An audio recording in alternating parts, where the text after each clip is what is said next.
আসসালামু আলাইকুম ওয়া রাহমাতুল্লাহি ওয়া বারাকাতুহু। সকলকে ঈদুল আযহার অনেক অনেক ভালোবাসা মোবারকবাদ জানাই। আমরা বিগত কয়েকদিন ধরে দেখছি বাংলার পরিবেশে বিভিন্ন জায়গায় একটা অশান্তি, যেটা অনেক দুঃখজনক ব্যাপার এবং নিন্দনীয় একটা কর্ম।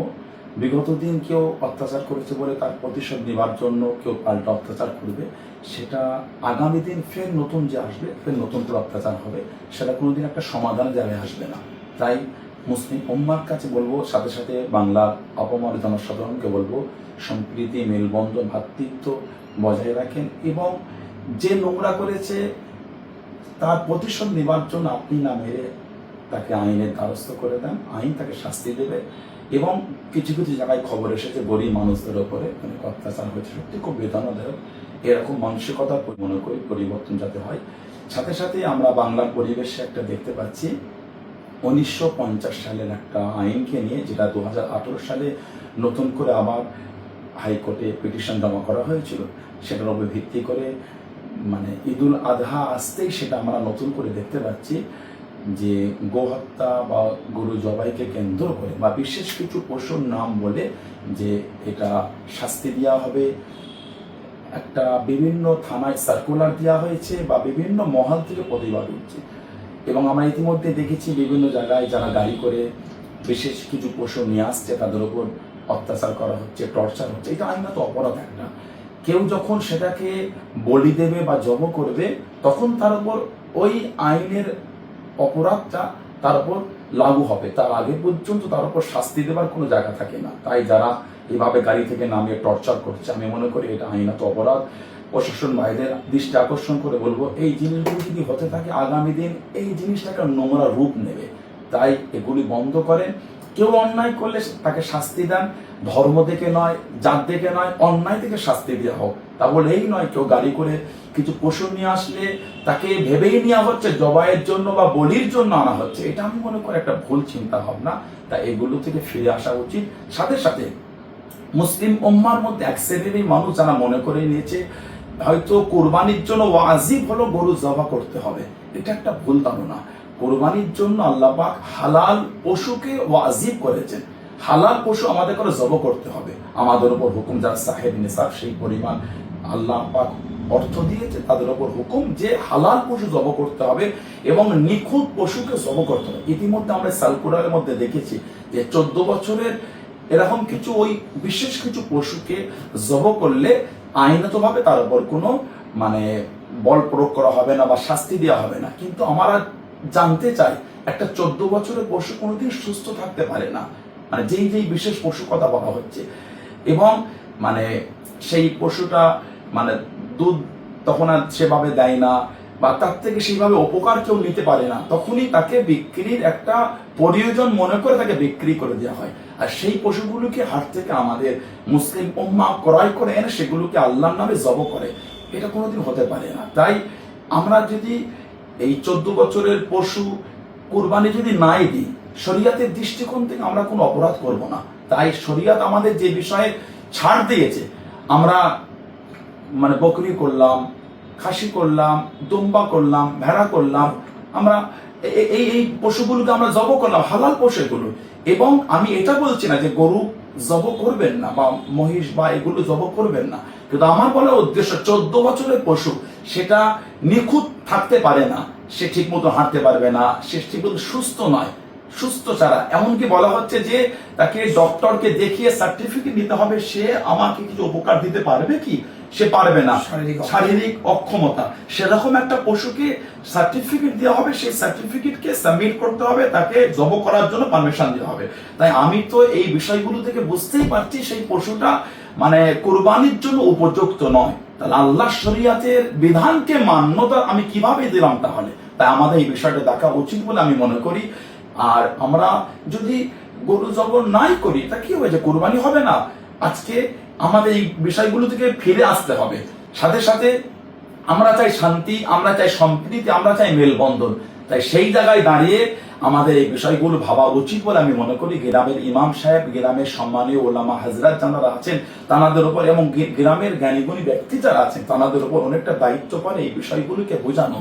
কে কি খায়, কে কি পরে, সেটা আমি মনে করি বেশি চর্চা হয়ে যাচ্ছে। কে না খেয়ে আছে সেটার চর্চা কম হয়ে গেছে। আমাদের উচিত কে কি খায়, কে কি পড়ে, কে কি ভাষায় কথা বলে বা কে কিভাবে চলে সেটার ওপর অতটা জোর না দিয়ে আমি মনে করি কে না খেয়ে আছে এটার দিয়ে জোর আমরা বেশি দিতে পারতাম। তাহলে আমার মনে হয় আমাদের সমাজে, আমাদের সোসাইটির, আমাদের এলাকায়, আমাদের প্রতিবেশীর অসহায় গরিব দুস্থগুলি হয়তো না খেয়ে এত কষ্ট পেত না, হয়তো চিকিৎসা না পেয়ে এত কষ্ট পেত না। তাই আমাদের ওই বিষয়গুলো তো জোর দেওয়া উচিত বলে আমি মনে করছি। আর আমার সব ভাইয়েরা আছেন, সবাই মিলে আমরা বাংলার মুসলিম উম্মার কাছে এই বার্তাটা দিতে চাই, আমরা এই অশান্তি থেকে দূরে এসে শান্তিতে কিভাবে আমরা আগামী জীবন অতিক্রম করতে পারবো সেই বিষয়গুলো আমাদের দেখা উচিত বলে মনে করি। ইনশাআল্লাহ প্রয়োজন হলে আগামী দিন আমরা দরবার শরীফের পক্ষ থেকে এবং বাংলার সমস্ত উলামা হাজরাতদের করে ডেকে আমরা আগামী দিন শরিয়াতের আরো যে বিষয়গুলি আছে সেগুলিকে আমরা আরো ডিপলি আলোচনার দিকে এগিয়ে যাব।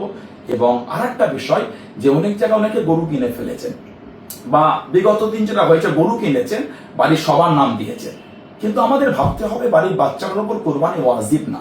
আপনার স্ত্রী যদি সেই অর্থের মালিকানা না হয় তার উপর কোরবানি ওয়াজিব না। আপনার দাদু, আপনার দাদি, আপনার নানা, আপনার নানি, আপনার আব্বা, আপনার আম্মা বা আপনার ফ্যামিলির কেউ ইন্তেকাল হয়ে গিয়েছেন, ভাই বোন, তাদের উপর কিন্তু কোরবানি ওয়াজিব না। তাহলে আগে যে আমরা কি করতাম 7টা নাম দিতাম, হ্যাঁ, সেই হিসাবে ভালোবাসায় তাদের সেই দিকে মোস্তাহাব আমল করে আমরা দিতাম ভালোবাসায়, কিন্তু আমার উপর কোরবানি ওয়াজিব, আমার নামটা রাখতে হবে। তা আমি যদি একটা খাসি কিনে, দম্বা কিনে, ভেড়া কিনে যদি কোরবানি দিয়ে দিই, আমার ওয়াজিব যে আল্লাহ হুকুম সেটা কিন্তু আমার আদায় হয়ে গেল। আপনার বাচ্চার নামে যে দিতে হবে সেটা শরিয়াতের দৃষ্টিকোণ থেকে এমন কোনো হুকুম নয়। এই বিষয়টা আমি মনে করি দেখা উচিত, কারণ বিভিন্ন মহল থেকে এই বিষয়টা নিয়েও প্রশ্ন আসছে বা বিভিন্ন দিক থেকে মানুষ চিন্তিত হয়ে আছে। তাই এগুলো ভাববেন না, আল্লাহ পাক ইনশাআল্লাহ আমাদের জন্য ভালো কিছুই করবেন। আমাদের ইমান এই আয়াতের উপরে ইনশাআল্লাহ ভালো কিছু হবে। বাংলা শান্তিতে থাকুক, বাংলা সম্প্রীতি মেলবন্ধন নিয়ে থাকুক এবং বাংলায় কোন সম্প্রদায়কে নোংরা চোখে, নোংরা ভাষায় আক্রমণ না হয়, সেটাও সমস্ত ধর্মের মানুষের দেখা উচিত বলে আমি মনে করি। আশা করি সেই বিষয়টা আগামী দিন বাংলায় হবে না। সকলকে আল্লাহ ভালো রাখেন, সকলকে আল্লাহ সুস্থ রাখেন। আসসালামু আলাইকুম ওয়া রাহমাতুল্লাহি ওয়া বারাকাতুহু। আসসালামু আলাইকুম। ভাই যে এতক্ষণ আলোচনা করলেন আমার ইজারা সানাউল্লাহ ভাই, উনি এটাই বলতে চেয়েছেন যে বাংলায়, পশ্চিমবাংলা এটা একটা শান্তি সম্প্রীতির জায়গা, অতএব এমন কোনো কাজ না হয়। বিভিন্ন মাসলা মাসাইলে উনি এটা বোঝাতে চাইছেন বা বিভিন্ন আলোচনার মাধ্যমে এটাই তুলে ধরলেন উনি।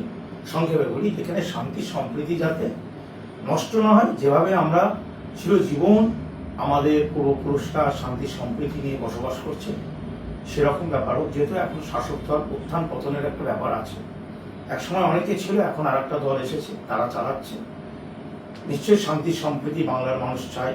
এখানে বুদ্ধিজীবী বা বিভিন্ন আপনার ঋষি মহারিষি বলেন বা আমাদের মুজাদ্দেদজামান দাদা হুজুরের মতন একজন এরকম মুজাদ্দিদ রিফর্মার এই বাংলার মাটিতে জন্ম নিয়েছে। অতএব সেইভাবে আমাদের দেখে শুনে সেইভাবে কাজ করতে হবে। আমাদের আইনকে মান্যতা দিতে হবে।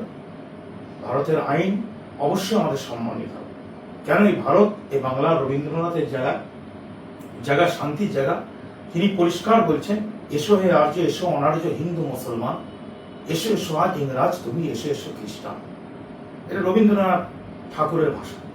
অতএব এখানে কোনো জাতকে নিচু করা, কাউকে প্রেশার ক্রিয়েট করে কাউকে অসম্মান করা, বেইজ্জতি করা, এটা কিন্তু রবীন্দ্রনাথের ভাষায় আমরা পাচ্ছি না। সেদিকে লক্ষ্য রেখে কাজ করতে হবে। সকলে ভালো থাকুন। আসসালামু আলাইকুম ওয়া রাহমাতুল্লাহি ওয়া বারাকাতুহু। মাশাআল্লাহ, পীরজাদা সানাউল্লাহ সিদ্দিকী ভাই এবং পীরজাদা আম্মার উদ্দিন সিদ্দিকী ভাই যে বার্তা দিয়েছেন, এই বার্তার উপরে আমাদেরকে প্রত্যেকের দিক নির্দেশনা হিসাবে মনে করতে হবে। একটা বিষয় সংক্ষেপ শুধু এটুকুনি আপনাদের কাছে আমি বলতে চাই যে রাজ্যে একটা পরিবর্তন লক্ষ্য করা গিয়েছে।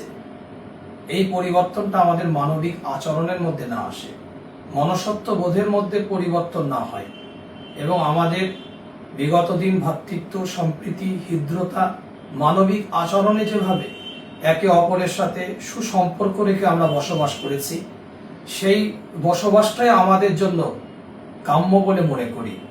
যেহেতু ভারতবর্ষ গণতান্ত্রিক পদ্ধতিতে সাংবিধানের নিরিখে পরিচালিত হয়, আর সেই ভারতবর্ষের একটা রাজ্য পশ্চিমবাংলায় আমরাও কাঁধে কাঁধ মিলিয়ে ভ্রাতৃত্বের মেলবন্ধনে বসবাস করেছি। কোনো একটা বিষয়কে কেন্দ্র করে সেই বিষয়ের উপরে আমরা নিজেদের মধ্যে যেন দূরত্ব তৈরি না হয়ে যায়। আমাদের মানবিক আচরণ বিগত দিন যেভাবে মনসত্ত্ববোধের জায়গায় ছিল, সেই মনসত্ত্ববোধের জায়গায় রেখে আমাদেরকে এগিয়ে যেতে হবে। এবং আরেকটা বিষয় যেটা ভাইরা আলোচনা করেছেন, সামনে যেহেতু কুরবানি, এই কুরবানিকে কেন্দ্র করে বিভিন্ন পশু আমরা জবাহ করে থাকি। তার মধ্যে বিশেষ একটা পশু বা বিশেষ কিছু পশুর বিষয়ে উল্লেখ করা হয়েছে আইনিভাবে। আমরা চাইব আইনত যে স্বীকৃতি দেওয়া হয়েছে, যে পশুগুলোকে উপরে নিষেধাজ্ঞা আনা হয়েছে, আবার সেই নিষেধাজ্ঞার জায়গায় একটা বয়সকে মেনটেন করে, ওই পশুর এজকে মেনটেন করে আবার ওটাকে শিথিলতা করা হয়েছে। এই নিষেধাজ্ঞা, এই শিথিলতার মধ্যে শরিয়াতের একটা মাসালা জড়িয়ে আছে, যেটা পীরজাদা সানাউল্লাহ ভাইজান কথা প্রসঙ্গে আলোচনায় রেখেছেন। তো আমাদের এটা মাথায় রাখতে হবে, আমরা কোরবানি অবশ্যই করব, কোরবানি করাটা আমাদের জন্য ওয়াজিব, কিন্তু বিশেষ কিছু পশুকে কেন্দ্র করে যে নিষেধাজ্ঞা এনেছে, সেই বিশেষ কিছু পশুর বিষয়ে আমাদেরকে একটু বিষয়গুলোকে ভাবতে হবে এবং আইনি স্বীকৃতিটাকে আমাদেরকে মাথায় রাখতে হবে। যেহেতু দেশের নাগরিক, আমরা আইনকে মান্যতা দিই। আর একটা বিষয়, যে পশু জাবাহা করার ক্ষেত্রে আমাদের যে শরিয়াতের বিধান, সেই শরিয়াতের বিধানটাকে মান্যতা দিয়ে আমাদের শরিয়াতের বিধানের উপরে আমাদের কুরবানি দিতে হবে। আল্লাহ আমাদের সকলকে কবুল করেন এবং ভ্রাতৃত্ব, মানবতা, সম্প্রীতির সাথে একে অপরের সাথে সুসম্পর্ক রেখে বসবাস করার তৌফিক এনায়েত করেন। আর একটা বিষয়, যে শুধুমাত্র আমরা অনেকেই ভাবছি যে বিশেষ একটা ধর্মীয় মানুষেরাই যে পশুগুলোর উপরে নিষেধাজ্ঞা আনা হয়েছে আইনিভাবে, সেই বিশেষ ধর্মের মানুষগুলোই হয়তো সেই পশুগুলোকে ভক্ষণ করে, এটা আমরা অনেকে ভাবছি, বা বিশেষ কিছু সম্প্রদায়ের মানুষ এটাও মনে করছে যে আজকে তাদের উপরে নিষেধাজ্ঞা আনা হচ্ছে, এই পশুগুলো তারাই কেবলমাত্র ওই ধর্মের মানুষগুলোই খায়, কিন্তু আদৌ এটা নয়। ভিন্ন ভিন্ন সম্প্রদায়ের মানুষ সেই পশু ভক্ষণ করে। এমনও কিছু ব্যক্তিত্ব আছে, তারা সমাজের বুকে নিজেদেরকে এমন সম্প্রদায় বলে দাবি করে, ভক্ষণের ক্ষেত্রে তাদের কিন্তু যে পশুর উপরে নিষেধাজ্ঞা এসেছে, সেই নিষেধাজ্ঞাকৃত পশুগুলোকে কিন্তু তারাও ভক্ষণ করে। তো শুধুমাত্র একটা বিশেষ ধর্মীয় ব্যক্তিত্বরাই এই পশু ভক্ষণ করে, এটা যদি কেউ মনে করে, এটা কিন্তু খুব মূর্খের একটা পরিচয় পাবে। তো আমরা আশা করি, যেহেতু ভারতবর্ষ একটা সংবিধানের নীতিকে পরিচালিত হয়, আমরা সেই ভারতবর্ষের নাগরিক, পশ্চিমবঙ্গে আমরা বসবাস করি, আশা রাখি বিগত দিন আমাদের প্রত্যেকটা কর্মকাণ্ড, কর্মসূচি সংবিধানকে সামনে রেখে প্রত্যেকটা ডিসিশন আইন শৃঙ্খলা ব্যবস্থা নিবে, এটা আমরা আশা রাখি। এবং আমরা কোর্টকে মান্যতা দিই, সম্প্রীতিকে ভালোবাসি এবং আমরা সেই সমস্ত আইনি শৃঙ্খলা ব্যবস্থাকে সম্মান দিয়ে আমরা প্রত্যেকটা কার্যকলাপ করব, এটাই আমরা আশা রাখি। বিসমিল্লাহির রহমানির রহিম, আলহামদুলিল্লাহ ওয়াসসালাতু ওয়াসসালামু আলা রাসূলিল্লাহ, আম্মা বাদ। আমাদের এখানে উপস্থিত বড় ভাইজানেরা যে কথাগুলো বললেন, সে কথাগুলোই সব থেকে বেশি গুরুত্বপূর্ণ এবং আমাদের সকলের জন্য একটা গুরুত্বপূর্ণ পথ নির্দেশনা। আমাদের আগামীতে যে কুরবানির মুহূর্তটা আসছে, অনেকটা গুরুত্বপূর্ণ একটা বিষয়। আমাদের সর্বাবস্থাতে লক্ষ্য রাখতে হবে যে আমাদের রাজ্যের যে শান্তি এবং সম্প্রীতির পরিবেশ কোনোভাবে যেন তার মধ্যে বিঘ্নতা না ঘটে। যদি আমার ধর্ম পালন করার ক্ষেত্রেও কোনো বাধা না আসে এবং রাজ্যের শান্তি শৃঙ্খলাতেও কোনো সমস্যা না তৈরি হয়, তাহলে আমাদের সেই পথটাই অনুসরণ করা উচিত। একদিক থেকে আমরা মুসলমান, সেই জন্য আমরা আমাদের ধর্মীয় দিকটাও মেনটেন করবো, আরেক দিক থেকে আমরা ভারতের নাগরিক, সেই জন্য আমরা যে নাগরিক দায়িত্ব সেটাও মেনটেন করবো। সেই জন্য যদি দেখা যায় যে আমাদের একটা বিশেষ পশু কুরবানি করার ক্ষেত্রে রাজ্যের সমস্যা সৃষ্টি হতে পারে, অশান্তি সৃষ্টি হতে পারে, অশান্তির বাতাবরণ তৈরি হতে পারে, তাহলে আমরা অন্য পশু ব্যবহার করব, অন্য পশু জবাই করব। সেক্ষেত্রে রাজ্যেরও কোনো সমস্যা নেই, দেশেরও কোনো সমস্যা নেই, আমার ইসলামেরও কোনো সমস্যা নেই। এই জায়গাটাই আমাদের থাকাটা, এটাই শরীয়ত সম্মত এবং এটাই দেশের জন্য উপকারী। আমরা সকলে চেষ্টা করব যে আমরা যেমনভাবে মুসলমান, একইভাবে ভারতীয়, আমরা যেন আমাদের এই দুই পরিচয়কেই সমানভাবে আমরা আমাদের জীবনে বহন করতে পারি এবং আগামী দিনে শান্তি সম্প্রীতি বজায় রাখার ক্ষেত্রে আমরা যেন ভূমিকা রাখতে পারি এবং আইনের শাসন বজায় রাখার ক্ষেত্রে আমরা যেন ভূমিকা রাখতে পারি। আমার